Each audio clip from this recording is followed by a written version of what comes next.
What's going on, guys? I'm MDK, and welcome to Season 1, Episode 2 of MDK Production School. So, last time we covered all of the basics of FL Studio, but in terms of actual audio, it was kind of boring. All we had were this basic kick, clap, hat, and snare. So today I'm going to be teaching you how to switch up these samples and put in different ones and much better ones, as well as, more importantly, adding all sorts of instruments and cool stuff to your project. Okay, so this is how our kick from the first episode sounded.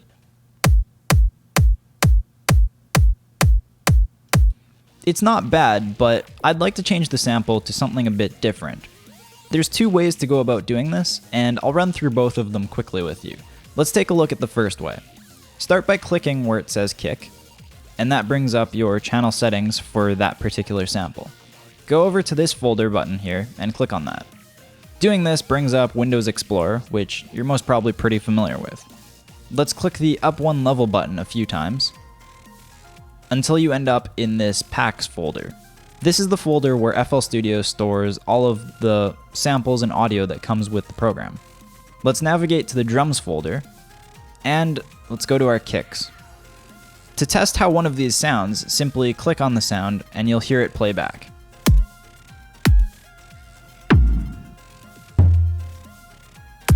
Let's choose this one for now.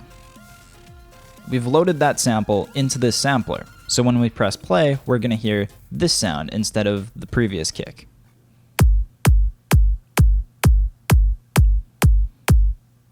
If it turns out that you don't actually like that sound, or it doesn't suit your song, don't forget you can go to this drop-down arrow here, and it'll show the 4 most recent samples that you've used, so you can easily switch back to Kick Basic if you decide you like that one better.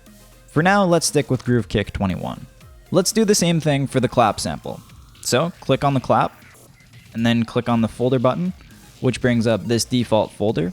It's looking in the dance folder of the drum section inside of the legacy folder. So let's go up a few levels and click on the drums folder, and let's switch this up a bit. Let's put a snare on it, and we'll use one of these cool snare claps. I like number 7. Now, as you can see, it's loading in the default sample names, which is great if you want that sample there, but I prefer for it to just say kick or clap to reflect what it actually is. So, to do this, it's similar to how we renamed the tracks. Simply shift-click on a sampler, and it brings up the rename option. Do this for both the clap and the snare.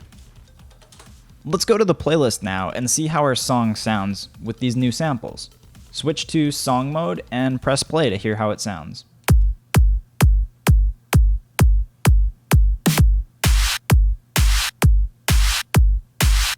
Okay, so the offbeat snare and the closed hi-hat still have the old sounds, so let's change those up. For these two samples, I'll show you the newer way of switching things. It doesn't actually matter which way you use, it's totally up to you. Both have the same end result, so just whichever one you prefer. The second way of changing samples is by using something called the browser.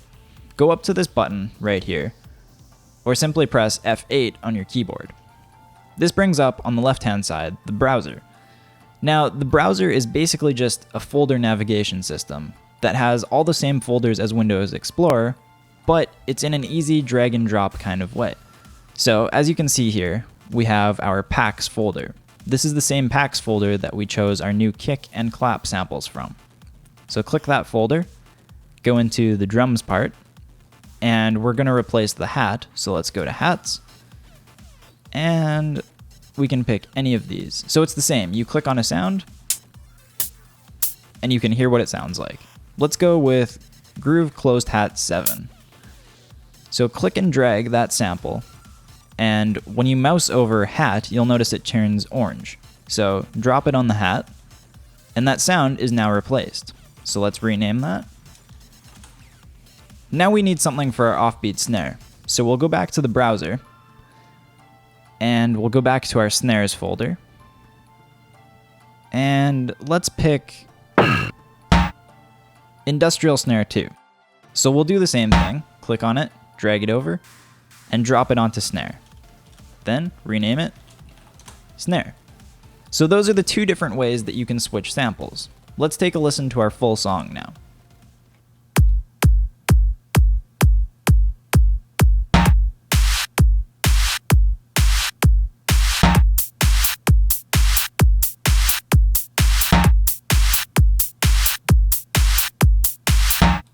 If you'd like to add additional samplers because you want to have more than 4 percussive elements, which in all honesty you most probably will, you simply click and drag, and instead of putting it over top of one of the previous samplers, just put it in this blank space underneath them. That loads up a brand new sampler channel for you to use. Okay, let's close the browser for now. We'll come back to it in a few minutes, but I want to look at a different method for adding instruments now. Go up to the top where it says Channels. Click that, go to Add One, and you'll notice that you have this list. Your list probably looks quite a lot different than mine because I have a bunch of third-party software installed. Yours is probably a lot longer and has a lot of different FL Studio related plugins. If your list is different than mine, don't worry, because for these tutorials, I'm going to be sticking to the software that comes bundled with FL Studio. Let's go down to where it says Harmor and choose this instrument. So this is probably the point where you're looking at this and going, what is that? And that's totally okay. Don't worry about anything on this front panel for now, as we're not going to get into that for quite a while. Harmor is one of the many instruments that comes bundled with FL Studio. I believe you get the full version of Harmor if you order the Producer XXL bundle, but if you get anything less than that, FL still comes with the demo, so I'd definitely recommend checking it out. The simplest way for us to navigate Harmor right now is to go up in the top right click those 2 arrows, and just select a preset from here. Let's keep it simple and just go with a bass preset. Let's pick Analog Bass 1. So now if you hit your keyboard, you can hear that different patch loaded into Harmor. Let's close the scary front panel, and let's make a new pattern. We'll call this Bass. If you remember last lesson, I mentioned that the piano roll was useful for things that are melodic, and a bass line is definitely something that falls into that category. So, on our new pattern, right-click on Analog Bass 1 and choose Piano Roll. You can scroll out a bit by holding Control and scrolling on your mouse wheel. If you scroll down, it zooms out, and if you scroll up, it zooms in. Okay, let's put together a pretty simple bass line to go with our song. Let's scroll down to C4, as that has a pretty appropriate pitch for a bass line, and we'll start putting in our notes.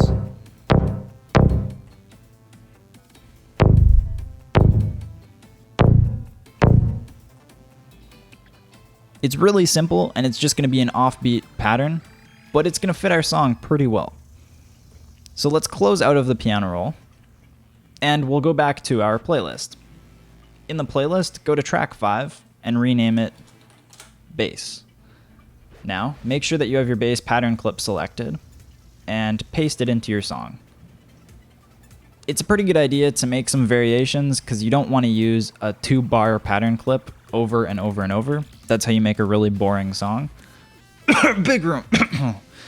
Oof, sorry. So you want to keep things fresh by doing lots of variations. For the sake of this tutorial though, I think I'm just going to stick with this standard one, just to speed things up.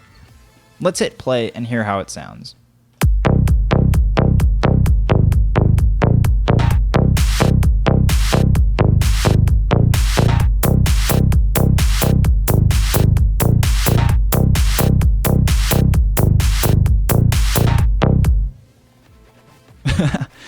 Okay, so it's pretty cheesy, but it'll do. It sounds not too bad. Let's go back to that channels menu, and I'll show you a couple other things that we can do with this. The next thing we're going to talk about is an audio clip. So select that, and you'll see a new one appear. An audio clip is a sound that you want to have play once or twice in your song. Maybe some sort of a sweep during the build-up, or maybe a wind effect in the beginning of your track. It's different from a sampler because a sampler is something that you want to program rhythmically throughout your track, such as a kick or a clap or anything percussive, really. Don't worry too much if that didn't make any sense, because I'm going to show you just what I mean. Click on your audio clip and go to the folder button. We'll open up our Explorer and go up 2 levels. Go to this sound effects folder, and we're going to use SFX Bass Sweep Drop. So double click on that. This is how that sounds. Pretty cool. Okay, so go to your playlist and go up to the top. You'll notice now that you have audio clip sources as well as pattern clip sources. This is why audio clips are pretty flexible when it comes to things like sweeps or other cool effects, because you can actually drag and drop them directly into your song instead of having to use a sampler. So select SFX bass sweep drop and paste it into your song. We're going to put it on bar 4. Something like this. The bass sweep was pretty loud too, so let's turn down the volume a bit. To do this, open up your channel settings box and use this knob at the top here. Turn it down just a bit. This knob also corresponds with this knob right here. So since that bass sound is playing, I think we're also going to mute the kick and the clap in that particular spot. So to do this, just right click and delete those 2 patterns. Now let's press play.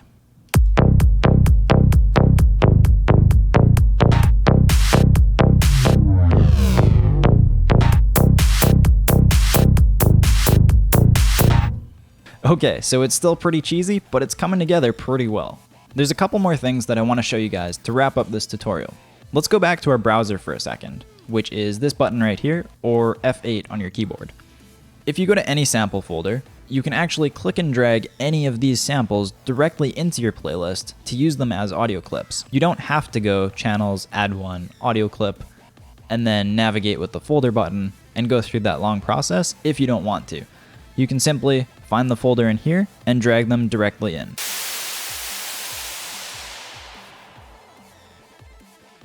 If you go back to your step sequencer, you might notice that it looks a bit different than the last time you saw it. It might only show these 2 audio clips instead of your full list of all your channels. Now, if you're confused as to why that is, it's because FL Studio automatically groups things. So if you notice down here, it says audio clips.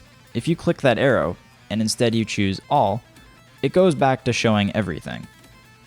The last thing we're going to do is once again go back to our browser, and we're going to navigate to the folder that is called Plugin Database. So you can see it right here. If you click it, it opens up effects and it opens up generators. Don't worry about effects right now, as those are what we put in our mixer. For now, we want to focus on generators, as those actually make sounds. So click on generators, and click on sampler. Then after that, click on rompler. And let's load in FL keys. So the same thing we did with the sample, just click on it and drag it in and drop it underneath. So FL keys is the standard piano that comes with FL Studio. It's a bit cheesy sounding, but all in all, it's a pretty great plugin. Here's how it sounds.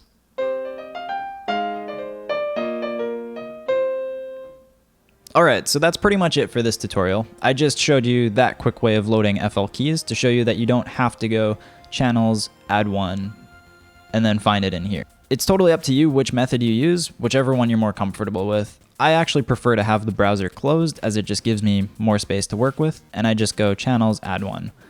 It's what I learned first, so that's why I do it. If you prefer the browser though, by all means go ahead and use that. Hey guys, thanks for watching and I hope you enjoyed the tutorial. Feel free to leave a comment below and let me know what you thought. Don't forget, if you're interested in trying FL Studio for yourself, there's a link in the description to save 10% off all ImageLine software. When you're ready, click that next button and I'll see you in the next lesson.